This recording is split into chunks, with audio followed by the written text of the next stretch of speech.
வணக்கம். உங்கள் விக்கிராஜ்.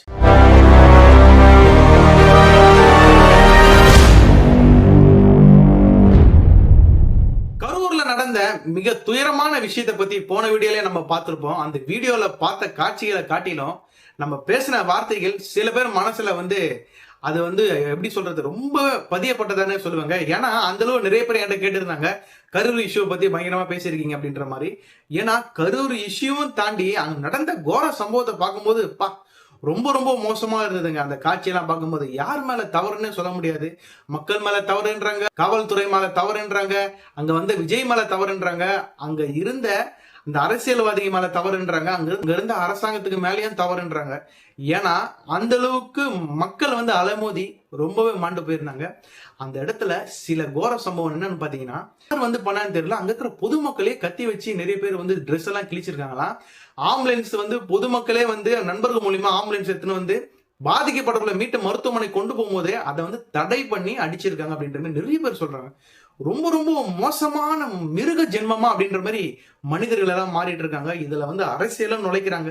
அப்படி என்னென்ன நடந்தது அப்படின்றது நான் உங்ககிட்ட விவரிக்க போனா பயங்கரமா நிறைய பேர் சொல்றாங்க. நிறையமா நம்ம அங்க கேட்டு தெரிஞ்சிருக்கிறோம். ஆனா அங்க என்ன நடந்தது அப்படின்றத இந்த காட்சியை நீங்களே பாருங்க. உங்க மனசுக்கு என்ன தோன்றதுன்றதை நீங்களே கமெண்ட்ல பண்ணுவீங்க. நண்பர்களே, இதெல்லாம் நீங்க பெருசா ரிசர்ச் பண்ணணும்னு அவசியமே இல்ல. யூடியூப் ஓபன் பண்ணி பாருங்க, தெரிச்சிருவீங்க, மிரண்டுருவீங்க. இந்த திமுகவுக்கு இந்த மாஜி மந்திரி இப்ப என்னவா இருக்கிறாரு அப்படின்னு மக்கள் பேசிக்கிறாங்க தெரியுமா?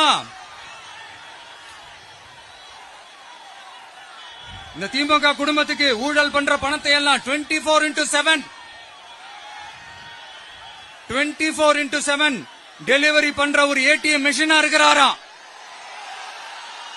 அப்படின்னு நான் சொல்லுங்க, ஊருக்குள்ள பேசிக்கிறாங்க. சரி, இங்க ஓகே. இன்னொரு முக்கியமான விஷயம், இங்க போலீஸ் பாதுகாப்புலாம் இருக்கா இல்லையா? போலீஸோட கைகள்லாம் கட்டப்பட்டிருக்குன்னு நினைக்கிறேன். போலீசார் மக்கள் தான் சார் எஜமானர்கள். மக்களுக்காக மட்டும்தான் பயப்படணும், வேற யாருக்காகவும் பயப்படணும்னு அவசியமே கிடையாது. இன்னும் 6 மாசம்தான்.